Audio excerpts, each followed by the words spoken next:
Nima sizni masala qiynayapti? Biz bitta masala Saboq bilan aka? 8 yildan beri eshik sanab charchadikda o'zi. 8 yil Oxiri bo'ldi.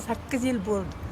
O'zi bu narsa 94-yilda olingan, 2003da sizlarga deb o'zimizga 2004da qaytarib bergan. Endi aniq qayerdan mazasi bo'lmagan holi yetgan texnikada ishlar. Nimaga bu ro'yxatga olingan registratsiya Hozir bu xabari bo'lgan. Biz aytganmiz, bu bizni kvartiramiz. To'g'rimi? Bitta. O'sha kvartira Qarabsiz, boshi 93-yil yo'lini bo'lmagan, mana chiqib ketganda qarang.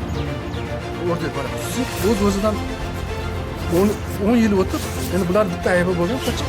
hozir endi bu asosiysi norozi kayfiyat, muammo uyi qaytarishdami? Ha, qarang, biz Ha, shunaqami asosiy masala?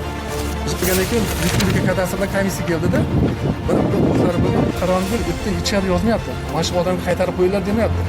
Ular bizni chalg'itib hamma oldi-sotlarni qaytarib tizimga И до конца довести. Еще можно, да, так, переделался qaror deysiz. Ozgina vaqt berasiz. Men tomonidan nima masala bo'lsa, men hurmatli prezident vakili bo'lib turib, tegishliga qo'l qo'yib hujjat kiritmoqchiman. Hammasi. Tizimga qilib bermoqchiman.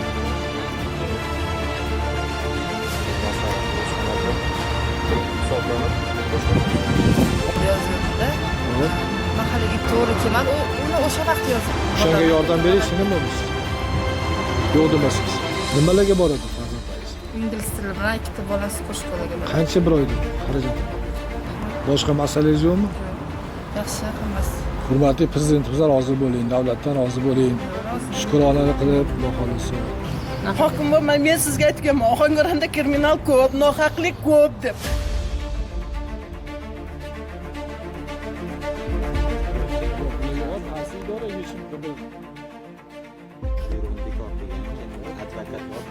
Darvoza qurmoqchini bittasi uchastka qilib oldida.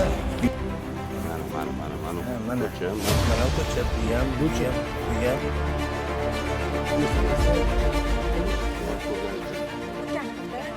Sochadi.